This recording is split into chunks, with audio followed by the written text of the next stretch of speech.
الحمد للہ نحمده ونصلی علی رسولہ الکریم اما بعد۔ کل سورہ فاتحہ کی فضیلت کا بیان تھا، جس میں نے عرض کیا تھا کہ سورہ فاتحہ کے متعدد نام ہیں۔ یہ متعدد نام در حقیقت سورہ فاتحہ کی فضیلت کو بتلاتا ہے۔ جن چیزوں کے اندر بہت سے خوبیاں اور کمالات ہوں اور کسی ایک لفظ کے ذریعے سے اس کے تمام خوبیوں اور تمام کمالات کو بیان نہ کیا جا سکتا ہو تو اس کے متعدد نام رکھے جاتے ہیں۔ تو سورہ فاتحہ کے متعدد نام اس کی فضیلت کی دلیل ہے۔ میں نے اس میں عرض کیا تھا کہ سورہ فاتحہ کے بہت سے ناموں میں سے ایک نام ہے سورۃ الشفا، اس لیے کہ سورہ فاتحہ کے اندر اللہ تعالیٰ نے شفا رکھی ہے۔ حضرت جابر رضی اللہ تعالی عنہ فرماتے ہیں کہ نبی اکرم صلی اللہ علیہ وسلم نے مجھ سے فرمایا، یا جابر الا اخبرکم بخیر سورۃ نزلت فی القرآن الکریم، کیا میں تمہیں اس سورت کی خبر نہ دے دوں جو قرآن کریم میں نازل ہوئی اور سب سے بہترین سورت ہے؟ حضرت جابر رضی اللہ عنہ فرماتے ہیں کہ میں نے کہا بلا، کیوں نہیں، آپ ضرور بتلائیں۔ آپ صلی اللہ علیہ وسلم نے ارشاد فرمایا، فاتحۃ الکتاب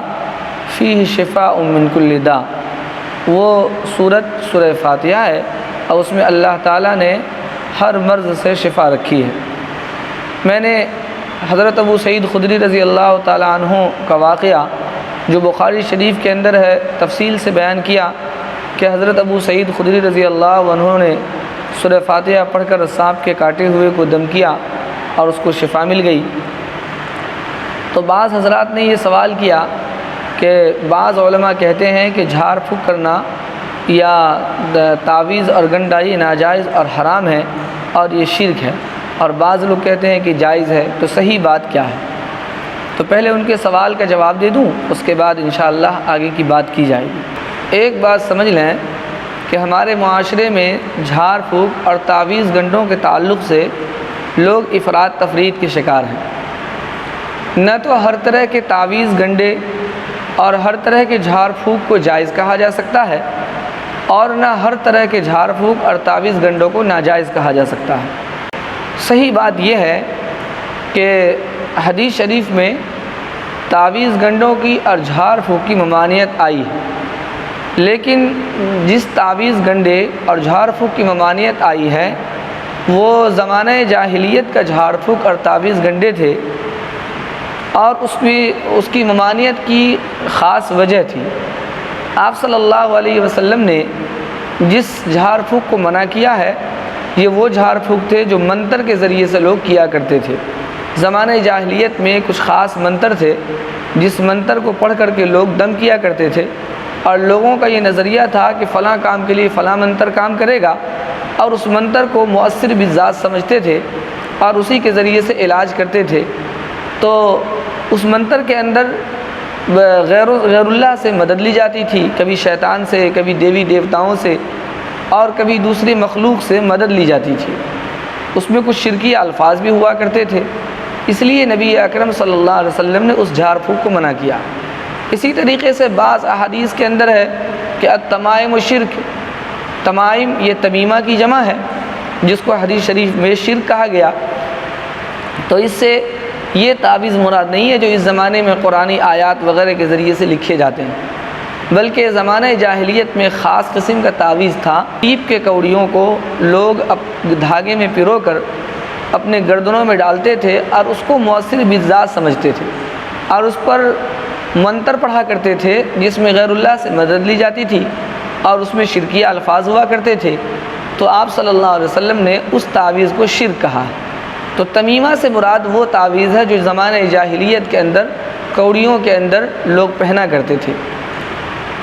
رہا یہ سوال کہ اس زمانے کے اندر جو ہم جھاڑ پھونک کرتے ہیں اللہ کے کلام سے، آپ صلی اللہ علیہ وسلم کی بتائی ہوئی دعاؤں سے، یا ہم تعویذ لکھتے ہیں قرآنی آیات سے یا احادیث کے ذریعے سے، تو اس کا کیا حکم ہے؟ تو یہ جائز ہے۔ اس لیے میں نے کہا کہ مطلقاً تعویذ اور جھاڑ پھونک کو ناجائز کہنا یہ بھی غلط ہے، اور مطلقاً جائز کہنا یہ بھی غلط ہے۔ مطلقاً ناجائز کہنا تو اس لیے غلط ہے کہ حدیث شریف میں جس جھاڑ پھونک اور تعویذ گنڈوں کی ممانعت ہے وہ خاص قسم کے تھے، اور زمانہ جاہلیت کے اندر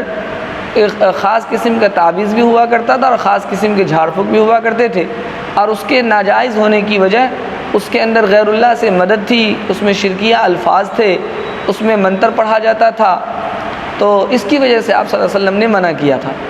لیکن جہاں تک سوال ہے قرآن و حدیث کے ذریعے سے جھاڑ پھونک کرنے کا یا تعویذ لکھنے کا، تو اس کی اجازت ہے، اور یہ خود نبی اکرم صلی اللہ علیہ وسلم سے اور صحابہ کرام سے ثابت ہے۔ ظاہر ہے جو چیز نبی اکرم صلی اللہ علیہ وسلم سے ثابت ہو اور جو صحابہ کرام سے ثابت ہو، وہ ناجائز اور حرام اور شرک کیسے ہو سکتا ہے؟ مثال کے طور پر نبی اکرم صلی اللہ علیہ وسلم سے اللہ تعالیٰ کے نام کے ذریعے سے جھاڑ پھونک کرنا ثابت ہے، اور ابو داؤد شریف میں ایک روایت ہے، آپ صلی اللہ علیہ وسلم نے بہت سے صحابہ کرام کو یہ سکھایا تھا کہ جب کوئی بیمار پڑ جائے تو یہ کلمات پڑھا کرو: اللہم ربنا اذہب الباس واشف انت الشافی لا شفاء الا شفاءک شفاء لا یغادر سقما۔ یہ دعا آپ صلی اللہ علیہ وسلم خود بھی پڑھتے تھے اور بہت سے صحابہ کرام کو سکھاتے تھے، اور بعض اوقات آپ صلی اللہ علیہ وسلم نے یہ کلمات سکھانے کے بعد یہ فرمایا بعض صحابی کو کہ ان کلمات کو پڑھ کر تھوکو اور اس کے ذریعے سے جھاڑو۔ آپ نے خود بھی اس پر عمل فرمایا اور صحابہ کرام کو اس کی تلقین فرمائی، تو دیکھیے آپ صلی اللہ علیہ وسلم سے جھاڑ پھونک کرنا ثابت ہے۔ اسی طریقے سے ایک روایت میں ہے کہ آپ صلی اللہ علیہ وسلم جب بستر پر جاتے تھے تو قل یا ایھا الکافرون اور قل اعوذ برب الفلق اور قل اعوذ برب الناس، ان تینوں صورتوں کو 3 مرتبہ پڑھتے تھے، اور اپنے دونوں ہاتھوں پر دم کر کے اپنے پورے جسم پر پھیر لیا کرتے تھے۔ اور آپ صلی اللہ علیہ وسلم یہ بھی فرمایا کرتے تھے کہ اس عمل کے ذریعے سے شیطانی اثرات سے حفاظت رہتی ہے اور سحر سے اور فضول حملوں سے انسان محفوظ رہتا ہے۔ حدیث شریف میں ہے کہ جب آپ صلی اللہ علیہ وسلم مرض الوفات میں تھے اور آپ صلی اللہ علیہ وسلم اپنے ہاتھ سے یہ عمل نہیں کر سکتے تھے، تو حضرت عائشہ رضی اللہ عنہا نے خود پڑھا اور آپ صلی اللہ علیہ وسلم کے ہاتھ پر دم کیا، اور آپ صلی اللہ علیہ وسلم کے ہاتھ کو حضرت عائشہ رضی اللہ عنہا نے آپ صلی اللہ علیہ وسلم کے جسم پر پھیر دیا۔ تو ظاہر ہے یہ آپ صلی اللہ علیہ وسلم سے یہ بھی جھاڑ پھونک ثابت ہے، حضرت عائشہ رضی اللہ عنہا سے پڑھنا ثابت ہے۔ اسی طرح سے میں نے کل حضرت ابو سعید خدری رضی اللہ عنہ والی روایت نقل کی جو بخاری شریف کے اندر ہے، ظاہر ہے اس کے اندر بھی صحابہ سے جھاڑ پھونک کا ثبوت ہے۔ اسی طرح آپ صلی اللہ علیہ وسلم نے بہت سے صحابہ کرام کو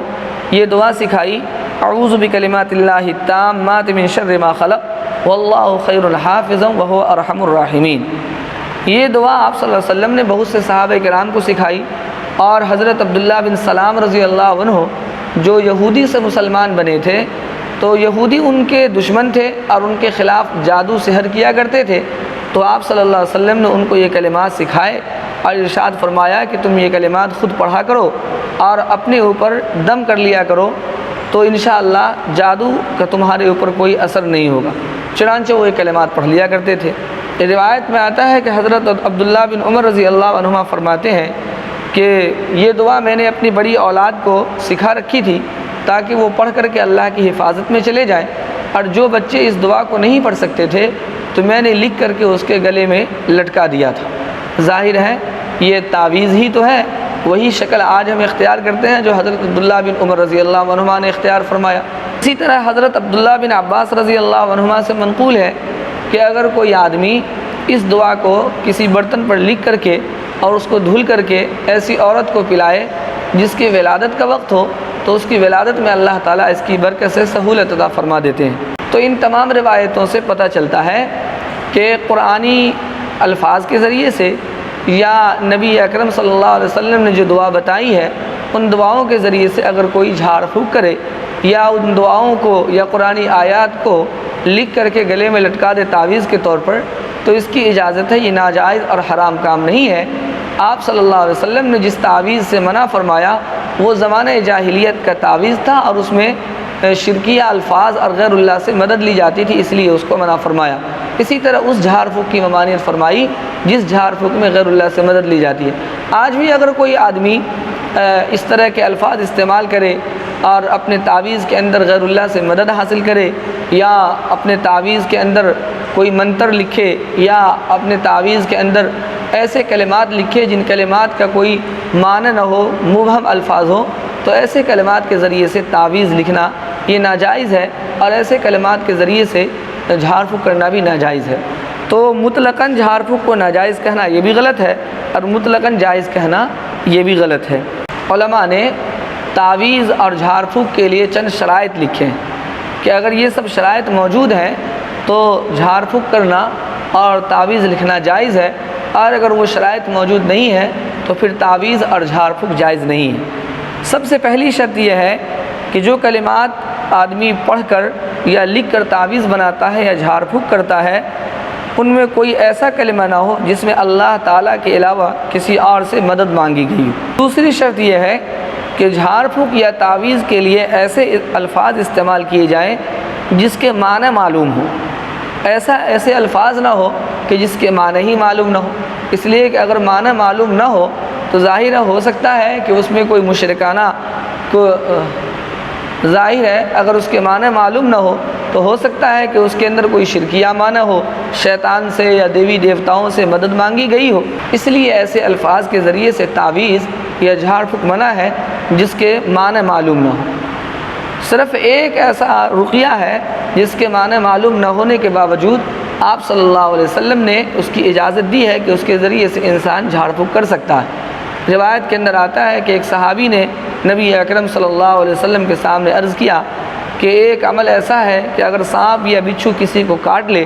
تو اس کے کاٹے کا اثر زائل کرنے کے لیے اور اس کے شر سے محفوظ رہنے کے لیے ہم یہ الفاظ پڑھتے ہیں۔ آپ صلی اللہ علیہ وسلم کے سامنے اس صحابی نے یہ پڑھ کر سنایا کہ ہم ایسے موقع پر یہ پڑھتے ہیں شجۃ قرنیۃ ملجۃ بحر قطہ۔ اب دیکھیے اس کے معنی تو معلوم نہیں، لیکن آپ صلی اللہ علیہ وسلم کے سامنے اس صحابی نے پیش کیا اور آپ صلی اللہ علیہ وسلم نے اس کو منع نہیں فرمایا۔ تو اس کی وجہ سے یہ ایک ایسا رقیہ ہے کہ جس کے معنی معلوم نہ ہونے کے باوجود اس کے ذریعے سے علاج کرنا اور اس کے ذریعے سے جھاڑ پھونک کرنا جائز ہے۔ علامہ ابن حجر عسقلانی رحمۃ اللہ علیہ نے فتح الباری کتاب الطب جلد نمبر 10 صفحہ نمبر 240 پر لکھا ہے وقد اجمع العلماء على جواز الرقیۃ، کہ علماء کا رقیہ کے یعنی جھاڑ پھونک کے جواز پر اجماع ہے عند اجتماع ثلاثۃ شروط، لیکن شرط یہ ہے کہ 3 شرطیں اس کے اندر موجود ہوں۔ اگر 3 شرطوں کے ساتھ کوئی جھاڑ پھونک کرتا ہے یا تعویذ گنڈے لکھتا ہے تو اس کی اجازت ہے۔ وہ 3 شرطیں کیا ہے؟ ان یکون بکلام اللہ تعالی او باسمائہ و صفاتہ، وہ تعویذ اور جھاڑ پھونک اللہ کے کلام سے ہو یا اللہ کے نام سے ہو یا اللہ کے صفات سے ہو۔ دوسری شرط ہے وباللسان العربی او بما یعرف معناه من غیرہ، کہ وہ الفاظ عربی کے الفاظ ہوں، اور اگر عربی کے نہ ہوں کسی اور زبان کے ہوں تو شرط یہ ہے کہ اس کے معنی معلوم ہو۔ اور تیسری شرط یہ ہے وَأَن يَعْتَقِدَ أَنَّ الرُّقْيَةَ لَا تُؤَثِّرُ بِذَاتِهَا بَلْ بِذَاتِ اللَّهِ تَعَالَى۔ تیسری شرط یہ ہے کہ انسان جس لفظ کے ذریعے سے، جس کلام کے ذریعے سے جھاڑ پھونک کرتا ہے یا تعویذ لکھتا ہے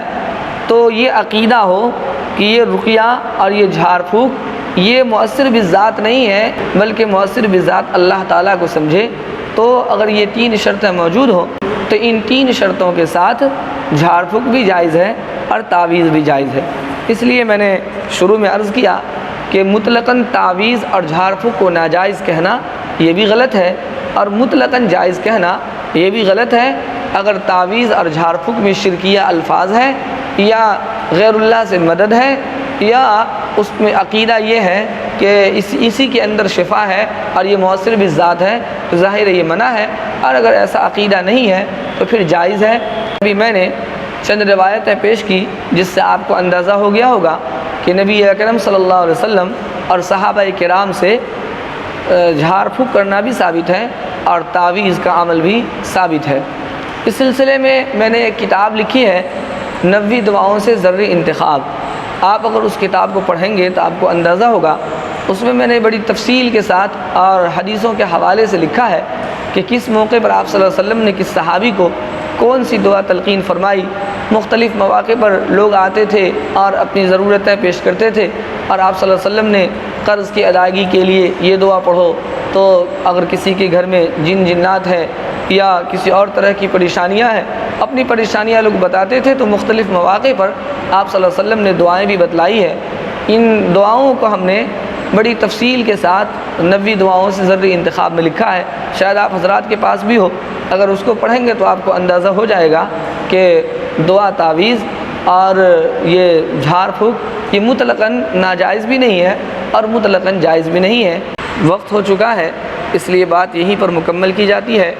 آگے کی بات انشاءاللہ کل عرض کی جائے گی۔ اللہ تبارک و تعالی ہم سب کو کہنے سننے سے زیادہ عمل کی توفیق عطا فرمائے۔